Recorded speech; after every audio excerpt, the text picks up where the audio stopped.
Yeah. Look at her.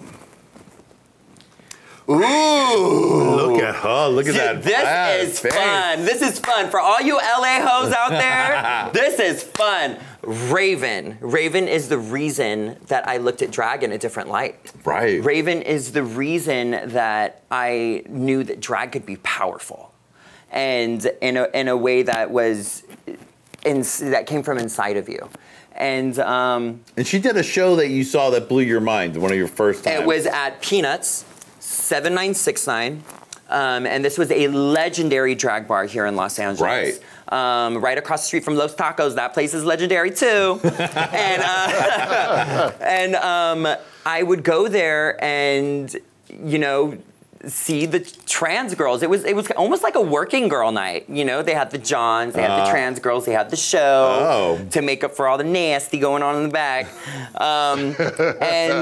Lady Red's laughing real deep to that. Lady Red's you remember that back room, Lady Red? Like Never in the front. I never saw the show. It was just I take a lot of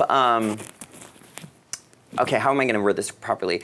I feel very blessed and lucky to be able to catch LA nightlife when I caught it. Because I was catching it at the end of this whole era of like RuPaul going to Peanuts and the Yukon restaurant where we went after the trans show, you know, and you got to sit there with legends like Viva Sex and Raja, and even Delta Work was there. And like, it was an epic experience. I remember being there at the Yukon, sitting at that, they would move all the tables together in one line, and all of us would just sit there. And I was like the new little cute white boy. So all the queens were like, oh, you know, all trying to get it. And I was just, you know, fucking having my pancakes, honey. But like taking it all in and not realizing that this was gonna be my life. Right. So the Peanuts moment was really amazing in LA nightlife and the Yukon, and that's where I met Raven, was at Peanuts. And I still, even when I see her now today, she's just so gracious, so sweet. You can't get a hold of her with shit. Right. I have her number, and she doesn't respond. But I like to think that it's not that she doesn't like me. I think it's just she's too busy. Well, now that she is responsible for the face. And can we talk about Ru's face? Let's talk about it. These past 6 episodes of Drag Race, you know, because let's be real, when Matthew left, it was like oh my God, like, what's Ru gonna do? And, you know, they had to throw somebody in there, and fucking Raven killed it. Yeah. She's taken the time to really figure out what made, like, Ru. And now, like, I feel like I'm watching, no, I don't feel, I feel like I'm watching Raven's makeup on RuPaul on Drag Race. And that is so legendary because, you know, you thought that Ru's face couldn't get any more beat. But, you know, Raven's taken that shit to the next level. Like, I'm like screaming when Ru's walking down the runway now. I'm like, wow! Yeah, they really, that thing that Matthew did was made it look like RuPaul was glowing from within. Yeah, and they've managed to really just get that look there again in its own new way. You know what? It's its own new way, and you know the art of makeup is something that's really powerful because it's only something that you can learn over time. And it's not, you can teach somebody something, but it's not gonna be right until they feel what they're doing. Yeah. You know, and it takes time to feel what your steps are. So for any queens out there that are like sitting there and they're like, I can't get it right, like, I'm not gonna go out, I'm just gonna sit and do drag in my room because I'm not confident. Bitch, the only way you can get better is to keep doing it.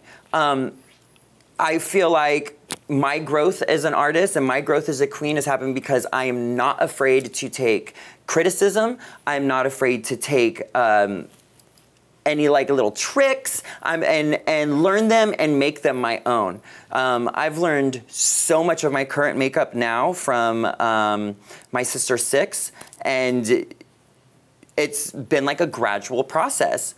But like, it's a testament to a true teacher. and who they are. Like, if they really want you to do well, they're gonna tell you a little bit at a time. Yeah. If they want to overwhelm you, they're going to be like, you're fucked. This is what you need to do. Yeah. You know, and that's, you know, I love my sister, bitch. I'm beat because of her. Yeah. And I did it all myself. All right. Look at her. Detox. Your former roommate. My former roommate. When I met you guys, you were living together. It was a shitstorm. But it was also one of the most amazing times of my life. It was the best time ever. I got to live with Detox. Yeah. I remember when she put in her tape, and then she got the call that she was going to be on the show. And I looked at her, and I just sat her down on the couch, and I said, Detox, you have nothing to worry about. You are going to excel. I said, there's something about you. People see you, you're a superstar. You're like magnetic. You draw people to you. They just need one glimpse of you, and you are gonna change the world. And look, she is one of the most booked, most loved drag queens in drag history. Not drag race history, in drag history. She's a legend, she's a superstar, she's a sickening performer, and there's no one else in the world like Detox. No one. Now, what's a story from the time when y'all were living together? There must have been some things that went on. Sorry, I like to love so hard. I know. Okay, so okay, so this is the thing. I get home one night, and this is the reason I don't tape. I get home one night, and Detox, I'm like, where is she? Oh, she's in the bathroom. She's dragging. You know, I probably went to an after party or something. And I walk in like all like, what are you doing, Nee? And she has her leg lifted up on the sink, and she's like, what are you doing, girl? She's not masturbating. She's rubbing Goo Gone on her dangly area. Dangly. You know what, bitch? That's what it is. It's a dangly. Hold on, let me hide my hole so Shangela doesn't read. Hide your shame. Look at her. She's had a couple rough nights on the pier. Well, girl, Morgan, that fucking shady bitch. I walked into to Mickey's one day when I was doing a gig, and she goes, were you just in a war? And I go, no, I thought I looked so cute. I was like, no, why? Was like, what's wrong with my hair? Like, what the fuck? And she's like, just look like your tights have been through a war, girl. Battle wounds. Wow. I was like, okay, one little rip. You can't get nothing past Morgan. You can't. And she'll be a bitch about it too, but you know what? You'll fucking never do it again. Love it. Okay, look at her.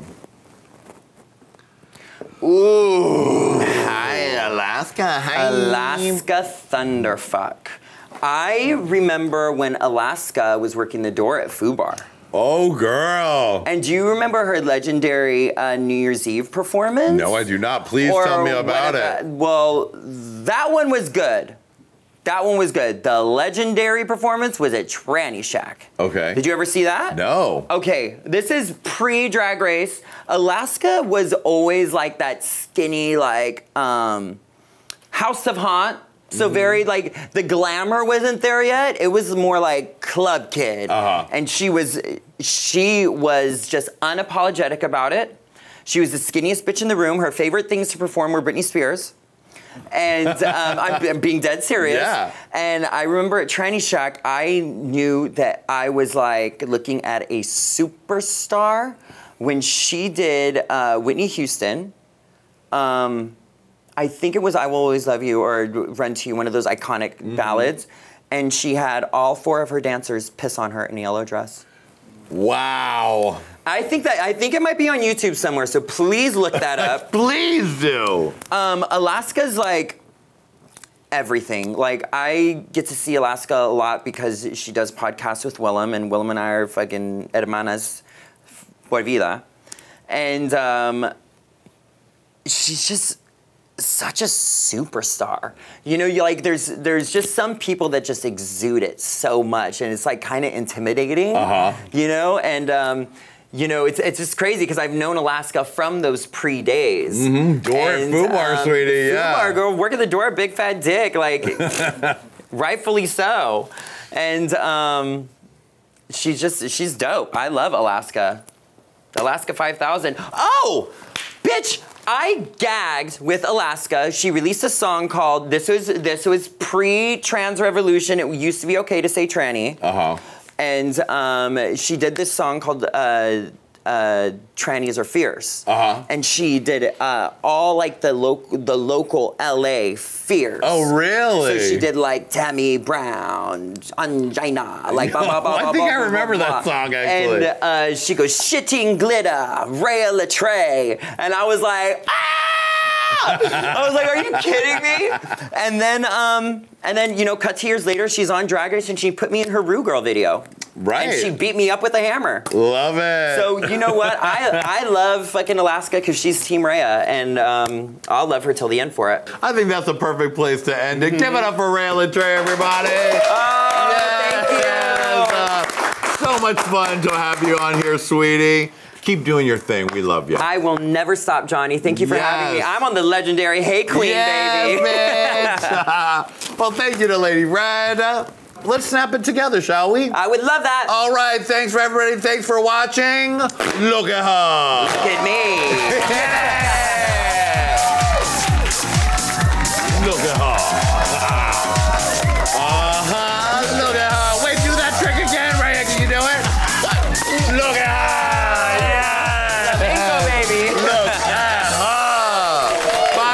Bye, camera. Get out of here, camera. Look at her. Look at her.